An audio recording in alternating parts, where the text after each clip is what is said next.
Hey everyone, God bless you. Happy New Year. Welcome to Five for Life, the first Five for Life for the year 2021. And I pray that this will be an opportunity for you to be blessed so that you can bless someone else.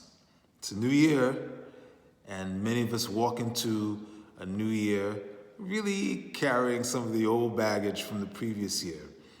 But the great thing about starting again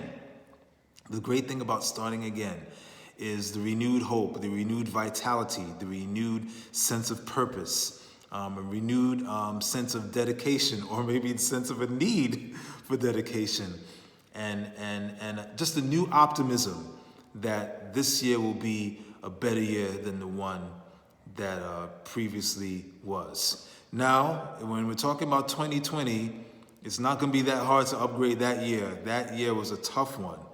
But let's be real, there's still going to be mountains that we have to climb. There's still going to be challenges that we have to face. There's still going to be rough seas that we're going to have to cross, deep valleys that we will have to go through, because that's part of life. That's just the lot of mankind.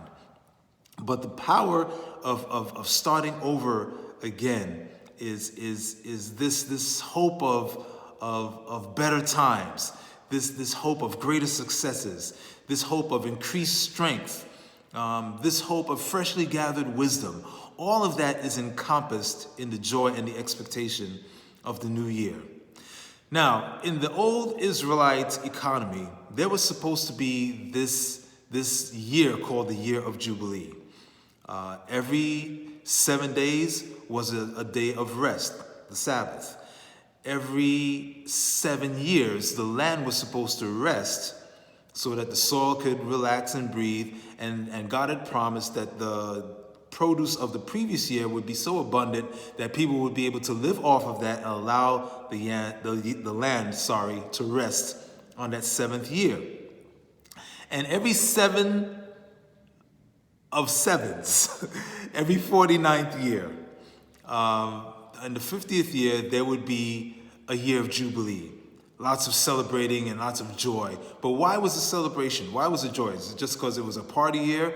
No, it was because in the year of Jubilee, the 50th year, after having 7 groups of 7-year rests, in that 50th year, everyone who had a debt was to have that debt canceled.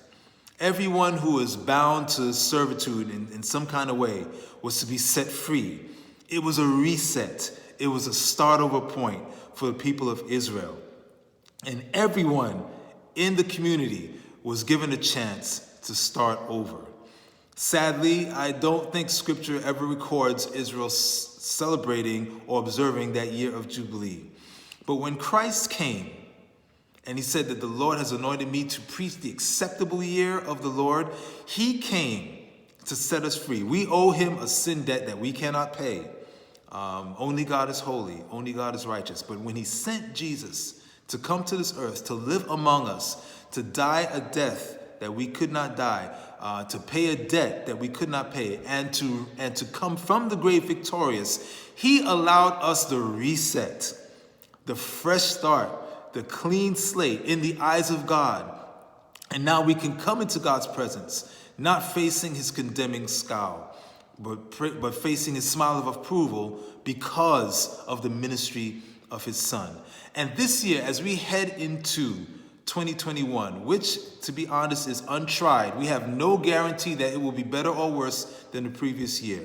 But if we enter into faith, believing in who Jesus was and what he came to proclaim, receiving the gift of God's Spirit to enable us to walk in his ways, and trusting a sovereign God to work all things out for his glory, we can enter this new year with that new mindset, renewed vision, renewed hope, renewed expectation, renewed and refreshed strength of body, mind, and spirit to be the people that he's called us to be, to reach out in whatever areas of life he's put us in, to be an example to all those with whom we come in contact with. So I say to you, Happy New Year.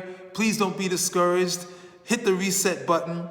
Whatever challenges that you're facing still this year, I believe and I know that God is able to bring out the best of you, even in those situations. And trust me, when someone sees how you are walking through your challenges with faith and hope, it will encourage them too. And we need to encourage one another more and more, even more than ever before.